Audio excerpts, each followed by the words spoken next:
हाँ, तो basically when on the same subject matter there exist more than one provision of law, then we should combine those provisions so that as far as possible none of the provisions get defeated. इसका क्या मतलब है? अगर same subject matter पे मतलब same act पे अगर कोई भी एक से ज्यादा प्रोविजंस है हमारे लॉ में, तो हम उन प्रोविजंस को कंबाइन कर देंगे जहां तक पॉसिबल होगा, that as far as possible, जहां तक पॉसिबल होगा कि कोई भी प्रोविजन हारे नहीं, कोई भी प्रोविजन को हम लोग लेस इंपॉर्टेंट ना समझे, सभी को इक्वल इज्जत दे। तो उस हिसाब से हम लोग सेम सब्जेक्ट मैटर पे हमेशा कोशिश करेंगे कि सारे प्रोविजन को कंबाइन कर दें। फिफ्थ और लास्ट रूल है, प्राइमरी रूल का लास्ट रूल है rule of ejusdem generis. इसका क्या मतलब है? एजस डेम जेनरिस का मतलब ही होता है ऑफ द सेम काइंड और species when we use etcetera. देखो सिंपल सा बात है, जब भी हम लोग जैसे कोई कहता है कि सिटीज का नाम बताओ, इंडियन सिटीज का नाम बताओ, तो अभी हम लोग दुनिया का, इंडिया का जितना सिटीज है सारा नाम नहीं बोल सकते। हम लोग क्या क्या बोल देंगे? कोलकाता, बेंगलुरु, मुंबई, हैदराबाद, अहमदाबाद एक्सेट्रा। अभी हम लोग जो ये एक्सेट्रा लगाते हैं, इसका मतलब है और भी सारा, और भी बहुत सारा, मतलब जो जो और होता है वो ले लो। अभी सारा नहीं बोल रहे हैं, बट इस एक्सेट्रा का मतलब कोई इंटरप्रेट कर लेगा कि और भी कुछ भी जो लेना है ले लो, तो वो ले लेगा इंडिया, चाइना, जापान। तो हम बात कर रहे थे सिटीज का, वो अपने आप इंटरप्रेट कर लिया कंट्री का। तो वैसे नहीं, एक्सेट्रा का वो मतलब नहीं है लॉ में।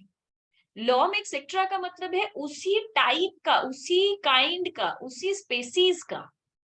जैसे हम यहाँ पे एग्जाम्पल दिए हैं कि कोई अगर हम लोग से पूछता है कुछ वाइल्ड एनिमल्स का नाम बताओ, तो हम लोग बोले लायन, टाइगर, लेपर्ड एक्सेट्रा। अभी और भी बहुत था, पर हम लोग उतना नहीं बोलकर, तीन बोलकर एक्सेट्रा बोल दी। अब इसका ये मतलब नहीं है कि इसका मतलब काउ, गोट, कैट मतलब डोमेस्टिक एनिमल्स नहीं है। इसका मतलब कि वहां पे और जो मर्जी तुम वो अपना ऐड कर लो। लॉ अगर कहीं पे एक्सेट्रा लिख रहा है तो इसका ये मतलब नहीं है कि तुमको और जो ठीक लगता है वहां पे अपना जोड़ लो। इसका वो ये मतलब बताना चाह रहा है कि फॉलो करो उस काइंड को, उस स्पेसीज को। अगर हम वाइल्ड एनिमल्स का तीन एग्जांपल दिए हैं, तो आगे तीन वाइल्ड और भी वाइल्ड एनिमल्स को ही लो, डोमेस्टिक एनिमल को मत ले लो, बर्ड्स को मत ले लो। तो यहाँ पे इंटरप्रिटेशन सही रखना है लॉ को लेकर कि हम लोग काइंड पकड़े, स्पेसीज को पकड़े अगर एक्सेट्रा लिखा है तो this etcetera does not mean cow, goat, cat. It does not mean we add any provisions. इस अगर किसी प्रोविजन के बाद में एक्सेट्रा लिखा है, इसका मतलब ये नहीं है उसके बाद हम लोग को जो प्रोविजन और लगता है हम लोग मान लेंगे उसी टाइप का। जैसे जब हम लोग बोलते हैं कि जेल हो जाता है चोरी करने पे, रेप करने पे, बिजनेस में बहुत बड़ा कोई घोटाला करने से, लाइक फ्रॉड करने से, तो इसके बाद लिख दिए एक्सेट्रा। तो थेफ्ट, रेप और फ्रॉड, इसके बाद कुछ क्राइम का ही लिस्ट डालेंगे ना। इसके बाद हम लोग कुछ अच्छा चीज तो नहीं डाल देंगे कि कोई भगवान का पूजा कर रहा है उसको भी जेल हो जाएगा, कोई खाना बना रहा है उसको भी जेल हो जाएगा। ऐसे नहीं ऐड करना है। अगर क्राइम का लिस्ट दिया है तो आगे क्राइम का ही लिस्ट होगा, प्रोविजंस को ऐसे समझना होता है। तो to apply the following rule, to apply the rules following condition must apply. तो अभी कैसे समझेंगे? ये रूल को अप्लाई करके देखना है। The statute contain enumeration by specific word. Enumeration का मतलब होता है कुछ लिस्ट। हम लोग के स्टैच्यूट में, हमारे लॉ में कुछ स्पेसिफिक वर्ड का लिस्ट दिया हुआ है। सोचो, जैसे अभी जो हम बोले थेफ्ट, रेप और फ्रॉड, ये स्पेसिफिक वर्ड का लिस्ट दिया हुआ है। तो पहले हम लोग वो लिस्ट देखें कि अच्छा तीन क्राइम का नाम दिया हुआ है। The members of the list constitute a class. उन सबको एक साथ हम लोग क्या बोल रहे हैं? मतलब थेफ्ट, रेप और फ्रॉड, तीनों को लेके हम लोग क्या बोल रहे हैं? एक क्लास बनाए क्राइम। उस क्लास का नाम, मतलब क्लास का नाम क्या है? क्राइम।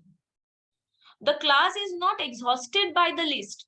तो जरूरी नहीं है कि ये तीन नाम ही दिए थे, तीन मेंबर ही था, तीन मेंबर मतलब थेफ्ट, रेप और फ्रॉड, तो जरूरी नहीं है वो लिस्ट वहीं पे एंड हो गया। एग्जॉस्टेड मतलब एंड हो जाना।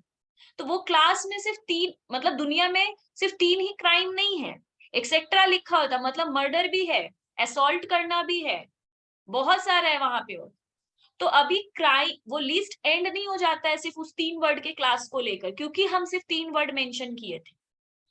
क्या सोचेंगे, a general term follows the list, उस लिस्ट को आगे कौन बढ़ाएगा, उसी के जैसा जनरल टर्म, मतलब मर्डर, असॉल्ट, और उसको आगे उसी का जनरल टर्म उस लिस्ट को आगे बढ़ाएगा।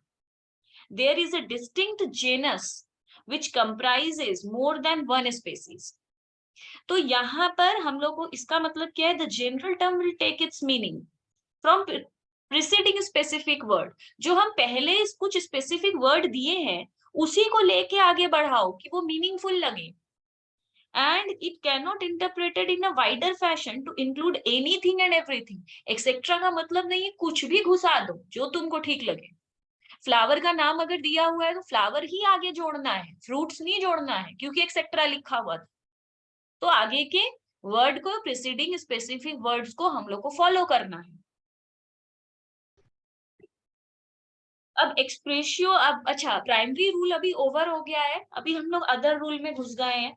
तो प्राइमरी रूल में हम लोग 5 रूल पढ़े थे। पहला था ग्रामर को हम लोग सबसे पहले फॉलो करते हैं। प्राइमरी रूल है सबसे पहले इंग्लिश ग्रामर को फॉलो करो। अगर इंग्लिश ग्रामर के से कुछ अलग मीनिंग आ रहा है, इंग्लिश ग्रामर कुछ और कह रहा है, तो एक बार लॉ को दूसरे एंगल से इंटरप्रेट करना पड़ेगा, उसका लिटरल कंस्ट्रक्शन देखना पड़ेगा। मिस्चीफ रूल कहता है कि अगर किसी भी बात के ऊपर एक ऐसा वर्ड लिखा हुआ है जिसका डबल मीनिंग आ रहा है या 3-4 मीनिंग आ रहा है, तो हम लोग वो वाला मीनिंग पकड़ेंगे उसका जिससे मिसचीफ को पनिशमेंट मिल जाए। थर्ड रूल कह रहा था रीजनेबल कंस्ट्रक्शन। रीजनेबल कंस्ट्रक्शन में था कि हम लोग कभी भी लॉ, हमारा स्टैट्यूट किसी भी चीज को वॉइड करने पे फोकस नहीं करता है, वो हमेशा कोशिश करता है कि उसको मीनिंगफुल बनाए। इसलिए अगर कभी भी कुछ ऐसा मिला हमें कि जो मीनिंगलेस है, मतलब उसका कोई मीनिंग नहीं आ रहा है, इलॉजिकल है, तो थोड़ा सा मॉडिफिकेशन या चेंजेस करके हम लोग उसको मीनिंगफुल बनाते हैं और इफेक्ट में लाने का कोशिश करते हैं, ना कि हम लोग उसको वॉइड करने लगते हैं। 4 कहता है हार्मोनियस कंस्ट्रक्शन। अगर किसी एक क्राइम का, किसी एक एक्ट का एक से ज्यादा प्रोविजन है, तो हम लोग उन प्रोविजंस को कंबाइन करने का सोचते हैं, किसी भी एक प्रोविजन को डिफीट नहीं करते हैं, हराते नहीं है, उसको लूजर नहीं बनाते हैं, हार्मनी के साथ सारे प्रोविजन को कंबाइन करके एक सिंगल मीनिंग बनाने का कोशिश करते हैं। फिफ्थ कहता है एजिस्टेम जेनेरिस।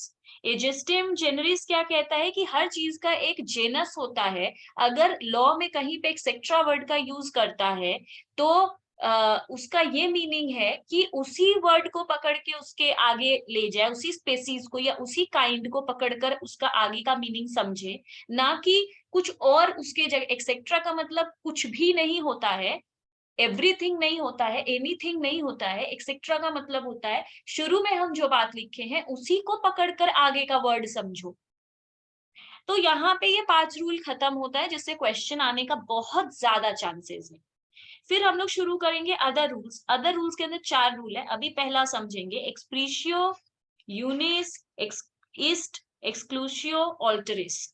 इसका क्या मतलब है, लॉ जब कोई चीज को एक्सक्लूड करता है तो वो प्रॉपर उसको एक्सक्लूड करता है।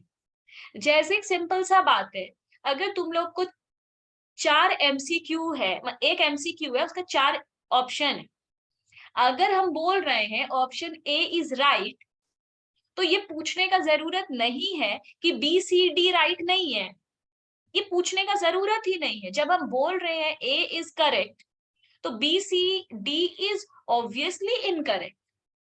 तो लॉ में अगर किसी चीज को एक्सक्लूड किया है, उसके बारे में नहीं बोल रहा है, तो वो चीज वहां पे नहीं है, इसमें कोई डाउट नहीं है कि वो चीज नहीं होगा। जैसे अगर जनरली टीचर्स जब ये स्टेटमेंट देते हैं कि सोचो बुक में 10 चैप्टर, टीचर्स कह रहा है कि आप लोग का फाइनल में सिर्फ 7 चैप्टर्स आएगा, तो कुछ स्टूडेंट उठकर पूछता है मैम वो 3 चैप्टर नहीं आएगा। टीचर तो क्लियरली बोल रहा है कि 7 चैप्टर ही आएगा, तो क्या जरूरत है पूछने का कि वो 3 चैप्टर नहीं आएगा? ऑब्वियसली नहीं आएगा, क्योंकि हम बोल रहे हैं 7 चैप्टर आएगा। तो लॉ में किसी चीज को अगर नहीं इंक्लूड किया है तो वो एक्सक्लूड ही है। बहुत एक्सप्रेसली एक्सक्लूड करता है, मतलब बहुत अच्छे से क्लियरली लॉ उस चीज को एक्सक्लूड कर देता है। जैसे it means that express mention of one thing implies the exclusion of another। अगर कोई एक चीज के बारे में बहुत एक्सप्रेसली मेंशन किया हुआ है, हम किसी एक चीज के बारे में बहुत अच्छे से बता रहे हैं, इसका मतलब है दूसरा चीज ऑलरेडी एक्सक्लूडेड है। जैसे एग्जाम्पल दिए, एक क्लास में लड़के लड़कियां दोनों हैं, टीचर बोला सारे लड़के खड़े हो जाओ, ऑटोमेटिकली इसका मतलब है कि लड़कियों को खड़े नहीं होना है। तो लड़के खड़े हो जाओ एक्सप्रेस मेंशन है, बहुत अच्छे से, एक्सप्रेस मतलब क्लियरली, एक्सप्रेसली बहुत क्लियरली मेंशन किया गया है कि लड़के खड़े हो जाओ। तो इसका मतलब यही है कि लड़कियों को खड़ा नहीं होना है, एक्सक्लूशन ऑफ अनदर। जो अनदर कौन है? लड़कियां, लड़कियों को एक्सक्लूड किया गया है, लड़कियों को खड़ा नहीं होना है। तो लॉ में अगर किसी चीज को बहुत एक्सप्रेसली मेंशन किया गया है तो इसका मतलब यही है कि फिर दूसरा चीज को एक्सक्लूड किया गया है। तो अभी दूसरा मीनिंग था हम लोगों का कॉन्टेम्पोरेनिया एक्सपोशिया ईस्ट ऑप्टिमा इट फोर्टिसिमा इन लेगे। इसका क्या मतलब था? जैसे कि अगर कभी कोई चीज हम लोग ओल्ड लॉ देखो, ओल्ड लॉ और न्यू लॉ क्या है? ओल्ड लॉ है जो बहुत पहले लिखा गया था, मतलब बहुत पुराने टाइम में लिखा गया था, तो उसमें से बहुत सारा बात ऐसा है जो आज की सोसाइटी पे एप्लीकेबल नहीं है। मतलब हो सकता है वो 100 साल या 150 साल पहले लिखा हुआ लॉ है और वो लॉ आज की डेट में एप्लीकेबल एप्लीकेबल ही नहीं है। तो पहली बात, जब भी हम लोग कोई ओल्ड लॉ को पढ़ते हैं तो ऐसे पढ़ो जैसे लॉ मेकर ने उसे लिखा था, मतलब पढ़ा था, जैसे लॉ लिखने वाले ने उसे जैसे पढ़ा होगा। जैसे अगर हम कोई लेटर लिखते हैं या कोई मैसेज लिखते हैं, तो हम अगर उसको प्यार से लिखे हैं, बहुत इमोशनली लिखे हैं, और तुम उसको गुस्से में पढ़ रही हो या मजाक उड़ाते हुए पढ़ रही हो, तो मेरा बात और तुम्हारा बात का मीनिंग अलग निकल जाएगा, क्योंकि पढ़ने का तरीका अलग था। तो ये बहुत जरूरी है, जब भी हम लोग किसी दूसरे के लिखे हुए चीज को पढ़ते हैं तो वैसे ही पढ़े जैसे उसने लिखा है। तो सबसे इम्पोर्टेंट बात है कि ओल्ड लॉ को जब आज की डेट में पढ़ा जा रहा है तो उसको वैसे ही पढ़े जैसे उस लॉ मेकर ने उसे लिखा था, तभी उसका वही मीनिंग निकल के आएगा जो वो मीन कर रहा था, जो उसका मीनिंग था। तो अब अगर हम लोग उस लॉ को उसी तरीके से पढ़ते हैं जिस तरीके से उसने लिखा था, जिस तरीके से उसने उसे पढ़ा होगा लिखते वक्त, उसी तरह अगर हम पढ़ते हैं और पढ़ने के बाद देखते हैं कि उसका मीनिंग आज की सोसाइटी पे एप्लीकेबल नहीं है, आज की सोसाइटी पे उस लॉ का कोई लेना देना नहीं है, तो हम लोग उस लॉ से कुछ वर्ड को चेंज कर सकते हैं, जैसे कुछ भी। तो we can change those words, हम लोग कुछ वर्ड्स को चेंज कर सकते हैं। पर सैलमंड एक ज्यूरिस्ट थे, इन्होंने ज्यूरिस्प्रूडेंस का बेस लिखा था। तो सालमंड बोलते हैं कि अगर हमें कोई वर्ड को चेंज करना पड़ता है तो हम वर्ड चेंज कर सकते हैं, बट उसके एसेंस को, उसके स्पिरिट को बाहर मतलब चेंज नहीं करना चाहिए। जैसे कहते हैं ना कि अगर तुम किसी खाने का थोड़ा सा रेसिपी, एक दो इंग्रेडिएंट चेंज कर रही हो, जैसे अगर कोई जैसे अगर कोई पिज्जा मंगा रहा है डोमिनोज का, और डोमिनोज मशरूम भी डालता है, हम क्या कहते हैं? मशरूम निकाल देना, हमें मशरूम नहीं पसंद है, तो वो मशरूम निकाल देता है, बट डोमिनोज का पिज्जा स्टिल डोमिनोज का पिज्जा ही लगता है। मशरूम निकाल देने से वो कहीं और का पिज्जा नहीं लगने लगता है, वो अपना एसेंस मेंटेन करता है। अभी भी खाकर हम लोग को यही लगेगा ये डोमिनोज का पिज्जा है। तो सालमंड का कहना है लॉ में से अगर कुछ वर्ड हम लोग निकाल देते हैं, चेंज कर देते हैं, पर लॉ का एसेंस नहीं जाना चाहिए, स्पिरिट नहीं जाना चाहिए। ये वाला जो बात है ये सैलमंड ने कहा था। तो इसका सिंपली मतलब यही है कि ओल्ड लॉ को वैसे ही पढ़ो जैसे कि लॉ मेकर ने लिखा था। अगर पढ़ने के बाद हमें लगता है कि उस लॉ का आज की डेट में जरूरत नहीं है, हमारी करंट सोसाइटी में, प्रेजेंट सोसाइटी में उसका जरूरत नहीं है, तो हम लोग लॉ को थोड़ा सा चेंज कर सकते हैं, किसी वर्ड को चेंज कर सकते हैं, बट हमें उसका स्पिरिट मेंटेन करना चाहिए, उसका एसेंस मेंटेन करना चाहिए। थर्ड है हम लोग का नॉस्टर ए सॉसिस। इसका क्या मतलब है कि हम लोगों को ना हमारे सराउंडिंग से जाना जाता है, ये सिंपल सी बात है। कहते हैं जैसे दोस्तों के साथ रहोगे तुम्हें भी वैसा ही समझा जाएगा।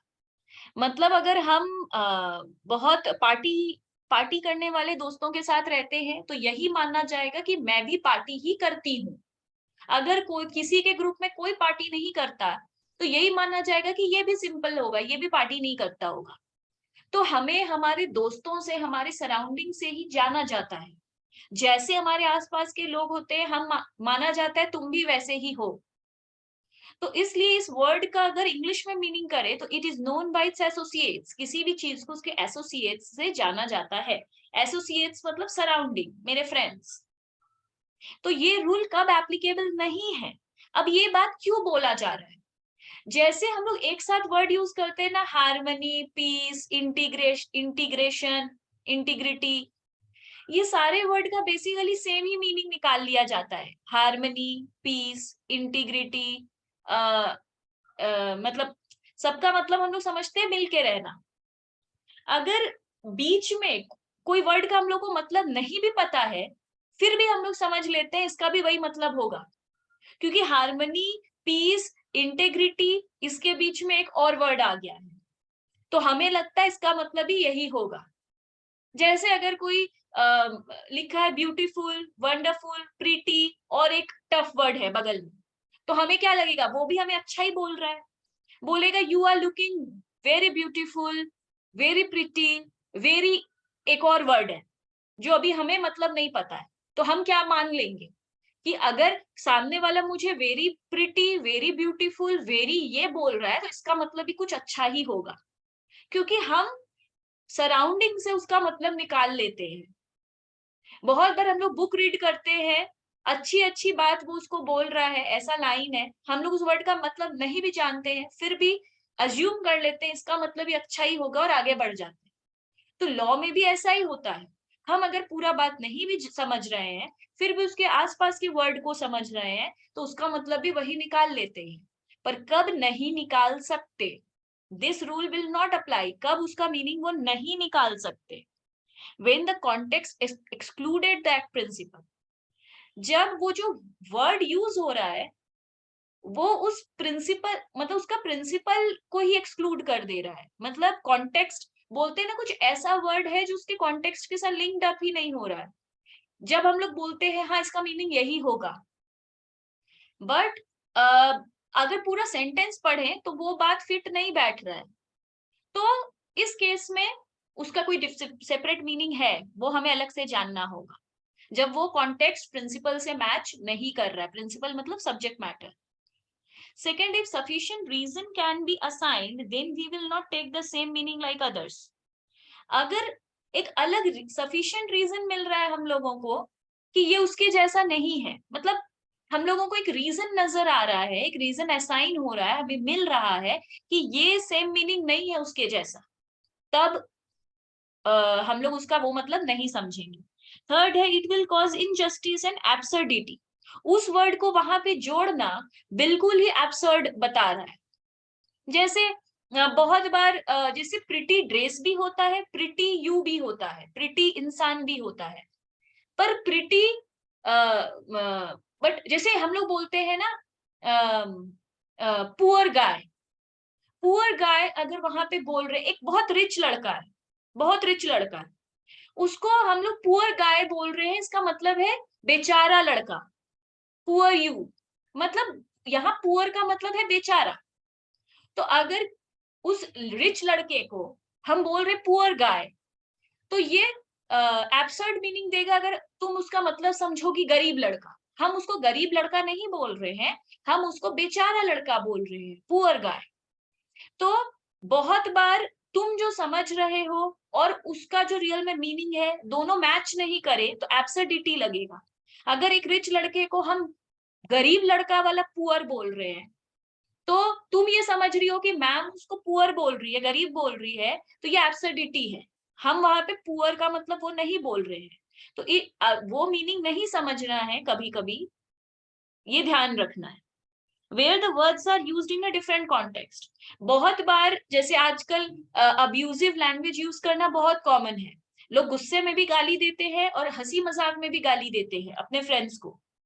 तो अगर कोई अपने फ्रेंड को गाली देता है, अब्यूसिव लैंग्वेज यूज करता है, और सामने वाला बुरा मान जाता है, तो उसका दोस्त बोलता है अरे यार हम तो ऐसे ही बोले थे, तुमने उसका गलत मीनिंग निकाल लिया, मैंने उस सेंस में नहीं बोला था। तो अगर कोई वर्ड हम डिफरेंट कॉन्टेक्स्ट में यूज कर रहे हैं, तो उसको यहाँ पर हम लोग उसका मीनिंग वो नहीं समझ सकते। जैसे हम तुमको मजाक में गाली दिए, तुम उसको सीरियस ले ली, तो हम बोलेंगे हम तो डिफरेंट कॉन्टेक्स्ट में गाली दिए थे, हम तो मजाक में गाली दिए थे। तो उस टाइम पे उसको उसके रियल मीनिंग से नहीं जान सकते। मतलब हम गाली को गाली मत लो, तो यहाँ पर डिफरेंट कॉन्टेक्स्ट आ रहा है। तो बस यहाँ तक ये है, अभी फोर्थ है।